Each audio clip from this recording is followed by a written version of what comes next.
So question number 7 आपके पास दिया है, if the diagonals of a cyclic quadrilateral are the diameters of the circle. हमने last lecture में सीखा था cyclic quadrilateral वो होता है जिसके ऑपोजिट एंगल्स एक तो 180 होते हैं सम, दूसरा जिसके सारे वर्टिसेस सर्कल के ऊपर लाई करते हैं. तो यहाँ पे साइक्लिक क्वाड्रिलेटरल के डायामीटर्स आपको बोले अगर हम डायगोनल्स ज्वाइन कर दे यानी ये AC और BD बेसिकली सर्कल का डायामीटर बनता है. आपको प्रूफ करना है ये जो साइक्लिक क्वाड्रिलेटरल है ये एक रेक्टेंगल है यानी ABCD इज अ रेक्टेंगल, ये आपको प्रूफ करना है. ठीक है, तो कैसे करेंगे हम देखें. सबसे पहले अगर यहाँ पे BD डायगोनल है, हम डायगोनल BD कंसिडर कर रहे हैं, तो आपके पास ये जो BAD एंगल है ये किसका हाफ होगा, एंगल BOD का हाफ होगा. BOD एंगल कैसे, देखिए अगर मैं ये आर्क से, ये जो B से D आर्क जा रही है, इससे रिमेनिंग पार्ट पे ये एंगल बनता है, ये रिमेनिंग पार्ट पे एंगल बन रहा है इस आर्क से, और इसी आर्क से सेंटर पे ये एंगल बन रहा है. तो हमने एंगल सबटेंडेड थ्योरम में किया था कि जो सेंटर पे एंगल है that is double and remaining part पे इट इज हाफ. सो ये BCD आर्क से रिमेनिंग पार्ट पे BAD और सेंटर पे BOD एंगल. तो यहाँ पे हम लिख सकते हैं BAD is equal to half of BOD. Centre के एंगल का हाफ होता है जो रिमेनिंग पार्ट है. तो अभी आपको पता है ये BOD एंगल कितना होगा. देखिए BD तो एक स्ट्रेट लाइन है, एक स्ट्रेट लाइन पे जो एंगल बनता है इट इज 180. सो 180 का हाफ करते हैं डिवाइड बाय 290, यानी आपके पास ये जो BAD एंगल है ये आपके पास 90 डिग्री आ गया. ठीक है, अब इसी के जैसे ही आप दूसरी साइड देखिए, आपको पता है कि दोनों एंगल्स का सम करके 180 बनता है एक साइक्लिक कोऑर्डिनेटर. ऑपोजिट एंगल्स का हम करते हैं, यानी कि अगर मैं इस एंगल और इस एंगल का सम करती हूँ तो वो 180 डिग्री बनता है. तो यहाँ पे आपके पास जो BAD हमने निकाला है वो 90 निकाला है, तो 90 180 में से माइनस हुआ तो हमारे पास BCD भी 90 आ गया. यानी इधर हम ये एंगल देखें तो ये भी कितना हो जाएगा, ये भी 90. ठीक है, अब जैसे हमने इन दोनों एंगल्स को 90 प्रूव किया ऐसे हम दूसरी साइड भी कर सकते हैं. दूसरी साइड कैसे कि ADC angle half of AOC है. अब ADC यानी कि ये वाला एंगल, अब ये वाला एंगल कौन सी आर्क से बना होगा, मैं आपको दोबारा से रब करके दिखाती हूँ ताकि आपको ज़्यादा अच्छे समझ में आए.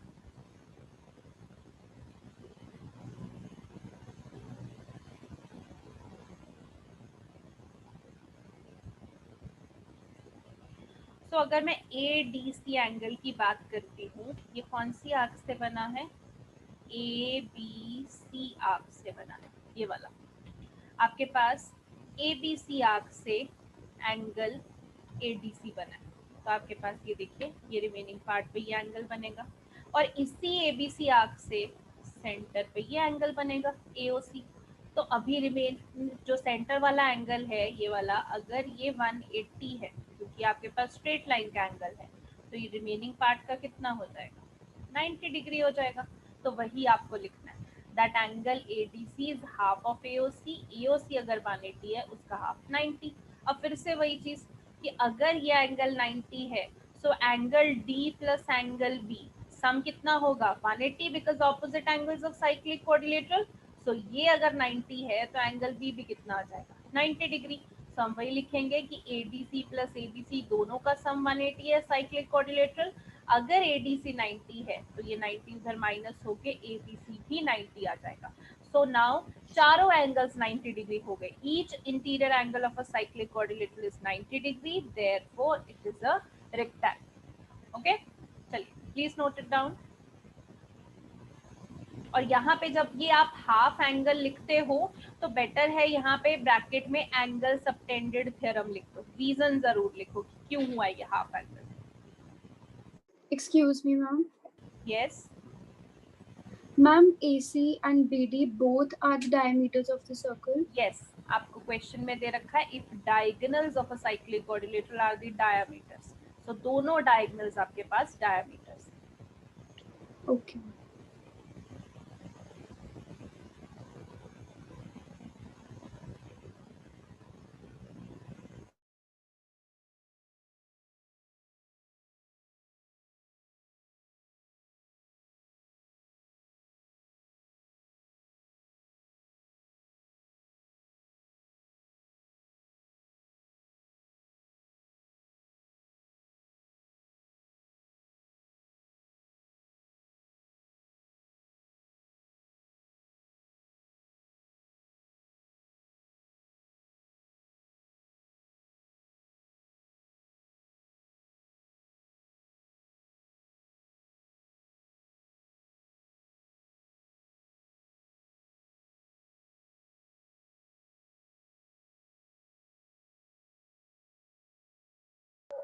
मैम हमें ये लिखना है consider BD as a chord. BD as a chord नहीं, आपने यहाँ पे रीजन देना था एंगल सबटेंडेड थ्योरम। मैम उसके जो नीचे लिखा है consider BD as a chord वाला। हाँ, ये आप नहीं भी लिखोगे तो चलेगा, आप main bus angle subtended theorem यहाँ पे लिख दीजिए। ओके मैम हमें इन क्वेश्चंस के अंदर गिवन टू प्रूव लिखना होता है। सी आप पेपर में कर रहे हो तो आई वुड सजेस्ट कि आप लिख लो, ठीक है। अगर मैं जैसे इस क्वेश्चन की बात करूँ तो आपका गिवन इसमें क्या बनेगा, आपको दिया हुआ है कि ये साइक्लिक कोऑर्डिनेटर है, सब लिख सकते हैं ABCD is a cyclic coordinator. To prove में आप क्या लिख सकते हो, ABCD is a rectangle, ABCD rectangle. ठीक है। सो यहाँ पे कुछ क्वेश्चंस का बहुत ही डायरेक्ट ही होता है तो इसलिए मैं आपको नहीं बताती हूँ, पेपर में आता है तो ज्योमेट्री में गिवन टू प्रूव लिखिए। Okay ma'am.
चलिए नेक्स्ट क्वेश्चन करते हैं।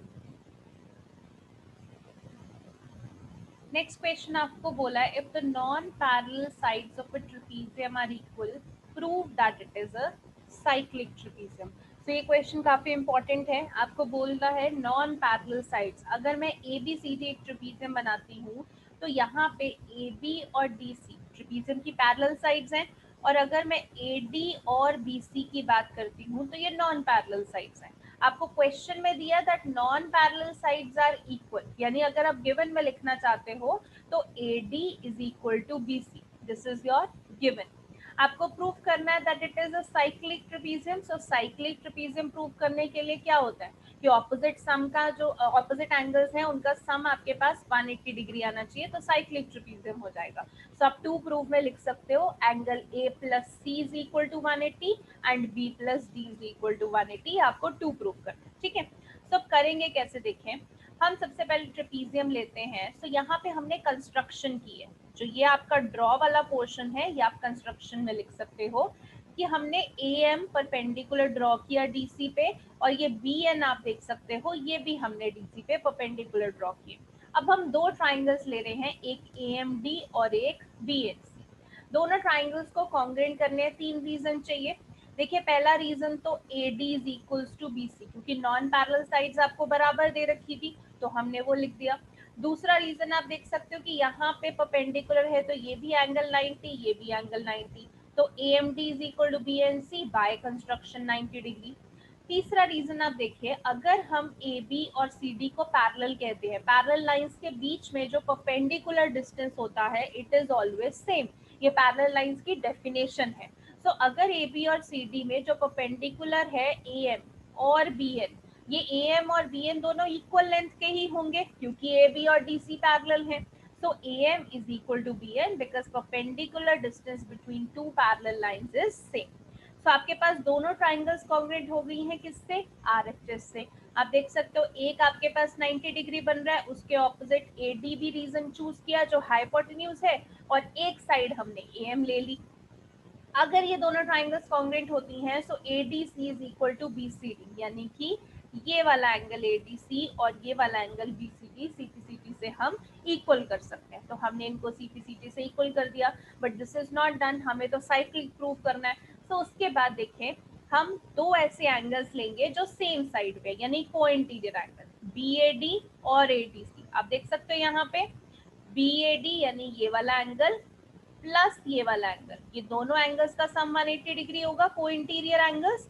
ठीक है, क्योंकि ए बी और सी डी पैरेलल है तो हमने दोनों का सम 180 किया. ठीक है, अब आपको पता है ये दोनों एंगल्स का सम 180 है और यहाँ पे बी ए डी तो एज इट इज लिखा, ए डी सी की जगह मैंने बी सी डी लिख दिया. क्यों? यहाँ पे प्रूव किया है कि A D C is equal to B C D, तो एडीसी की जगह बीसीडी लिख दिया. अब देखिए आप बीएडी और बीसीडी ऑपोजिट एंगल्स हो तो गए, बीएडी ये वाला एंगल और बीसीडी ये वाला एंगल, ए और सी दोनों का सम कितना आ गया? 180. तो ऑपोजिट एंगल्स का आपका सम 180 आ गया. This equation shows that opposite angles are supplementary. If they are supplementary, then ABCD is a cyclic quadrilateral. हमें दूसरा साइड प्रूव करने की जरूरत नहीं है, हमारे पास इस साइड से भी आ जाएगा. और दूसरा साइड करना भी चाहते हो तो आप सिमिलरली करके लिख सकते हो. यहाँ पे इसके बाद नीचे एक लाइन सिमिलरली करके लिख सकते हो कि जो आपके पास ये वाले एंगल्स हैं ABD एंड ADC, ये भी इनका सम सप्लीमेंट्री लिख सकते हो. नहीं भी लिखा तो इतने में भी आपको कहीं मार्क्स नहीं कटेंगे. ओके, चलिए नोट डाउन कर लीजिए.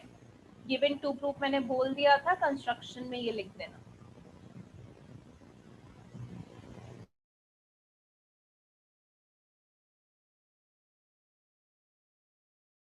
मैम एक बार टू प्रूफ रिपीट कर दो प्लीज.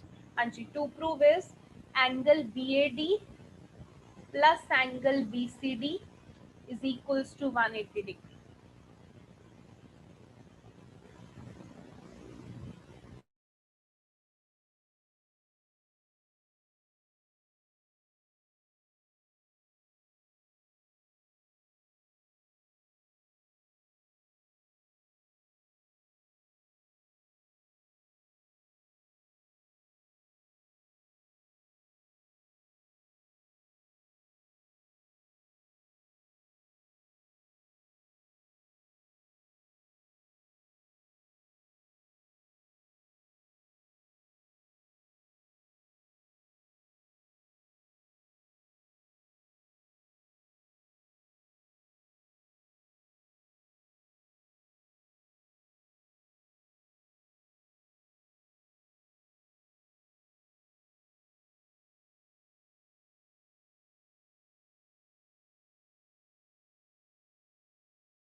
चलिए नेक्स्ट क्वेश्चन करते हैं।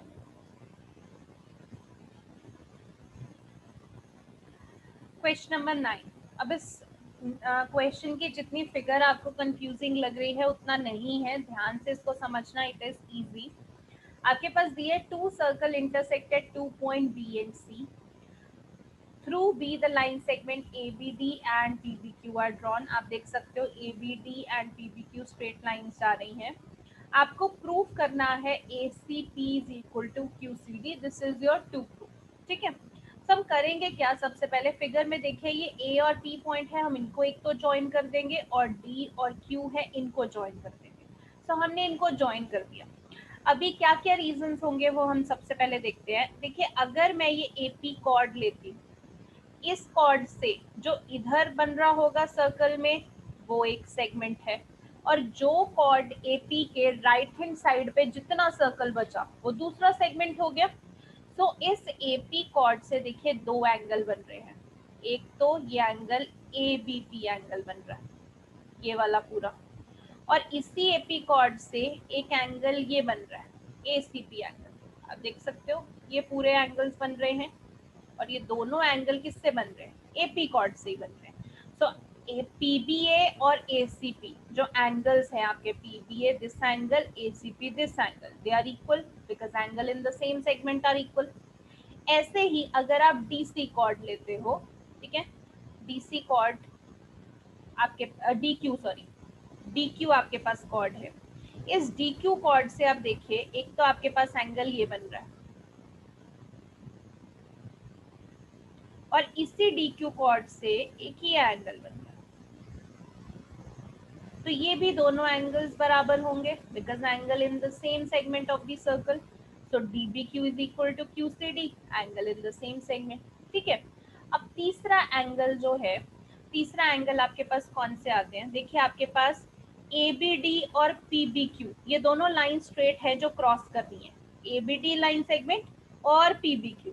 अब इनमें ये एंगल और ये एंगल, ये दोनों क्या हुए, वर्टिकली ऑपोजिट एंगल, क्योंकि ये क्रॉस एंगल्स बन रहे हैं। ठीक है, तो हम वही लिखेंगे कि पीबीए और डीबीक्यू वर्टिकली ऑपोजिट एंगल है। ठीक है, ये थर्ड इक्वेशन हो गई। अब इन तीनों से रिजल्ट क्या आता है, अब ये नीचे वाले फिगर को देखिए, आपके पास this angle is equal to this angle. ठीक है, ये वाला एंगल और ये वाला एंगल बराबर है, इधर ये वाला एंगल और ये वाला एंगल बराबर है।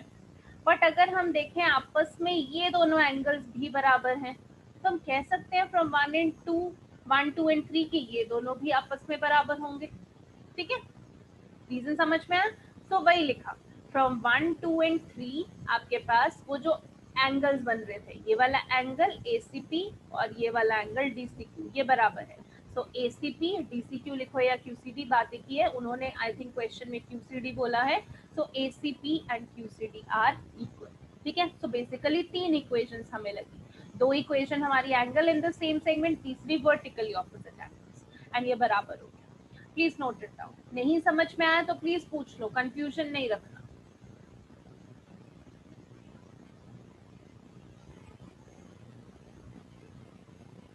और फिगर ध्यान से बनाना।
मैम एक बार गिवन और टू प्रूव रिपीट कर दो प्लीज। हाँ जी, गिवन में यहाँ पे हाँ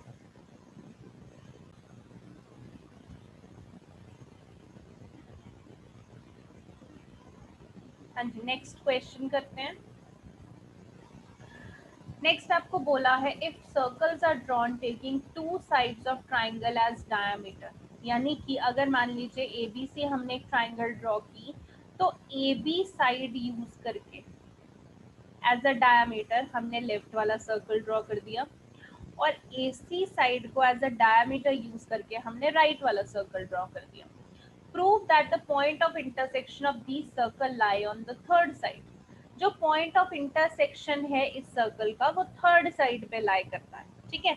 यानी पॉइंट ऑफ इंटरसेक्शन, ये जो डी पॉइंट है, ये आपको बताना है कि ये थर्ड साइड पे लाई करता है पॉइंट ऑफ इंटरसेक्शन। तो हमने क्या किया यहाँ पे, सबसे पहले consider triangle ABC. two circles are drawn taking AB and AC as diameter. Let they intersect each other at D and let D not lie on BC. जो उन्होंने बोला है ना कि जो ये इंटरसेक्शन पॉइंट B है वो BC यानी थर्ड साइड पे लाई करना चाहिए, तो हम उसका उल्टा कर रहे हैं। हम क्या कह रहे हैं, late D not lie on the BC, इसीलिए हमने D को थोड़ा ऊपर बनाया, ठीक है। तो अभी हमने AD को ज्वाइन कर दिया। अभी करना क्या है, देखिए सबसे पहले ADB एंगल 90 डिग्री होगा, बिकॉज हमने एक प्रॉपर्टी की थी कि angle subtended in a semi circle is 90 degree. आप यहाँ पे देखिए AB अगर डायामीटर है तो ये हाफ पूरा सेमी सर्कल बनेगा, और इस सेमी सर्कल में अगर मैं ADB एंगल करती हूँ तो ADB is equal to 90 degree because angle in a semi circle. Similarly दूसरी ट्राइंगल में ADC, अब देखिए ADC दूसरा सर्कल है जिसका AC डायामीटर है। AC डायामीटर में ये वाला एंगल AC डायामीटर से बन रहा है, तो ये भी 90 डिग्री होगा angle in a semi circle. अब अगर मैं BDC को देखती हूँ तो BDC बेसिकली क्या होगा, इन दोनों एंगल्स को प्लस करके आ जाएगा, यानी ADB प्लस ADC आएगा। दोनों ही एंगल 90 है तो ये 180 बन रहा है सम। अगर किन्हीं दो एंगल्स का सम 180 बन रहा है, यानी अगर BDC का सम 180 बन रहा है, then BDC should be a straight line, ठीक है। बट यहाँ अगर हम फिगर में देखें तो BDC हमारी स्ट्रेट लाइन तो कहीं से नहीं बन रही है, यानी जो हमने एज्यूम किया था कि D पॉइंट जो है वो BC पे नहीं लाई करेगा, वो एजम्पशन हमारी क्या हो गई, गलत, क्योंकि यहाँ पे हमने किया था ना let D not lie on BC, तो वो हमारी assumption क्या हो गई, गलत। hence our assumption is wrong, therefore जो ये D पॉइंट है क्योंकि इसका सम 180 बन रहा है, तो ये कहाँ पे होना चाहिए था, बेसिकली यहाँ पे होना चाहिए था, ठीक है। यहाँ पे D पॉइंट लाई करता तो वो स्ट्रेट लाइन बन रही है, ये बन रही है ना इधर BDC आपकी straight line, so D point नीचे लाई करना चाहिए sir, therefore point D lies on the third side BC of triangle ABC, ठीक है। तो हमने ये थोड़ा अलग मेथड से किया, पहले उल्टा एज्यूम किया, बाद में प्रूफ किया कि हमारी एजम्पशन गलत थी, इसीलिए जो पॉइंट है वो BC पे लाई करेगा। Note it down.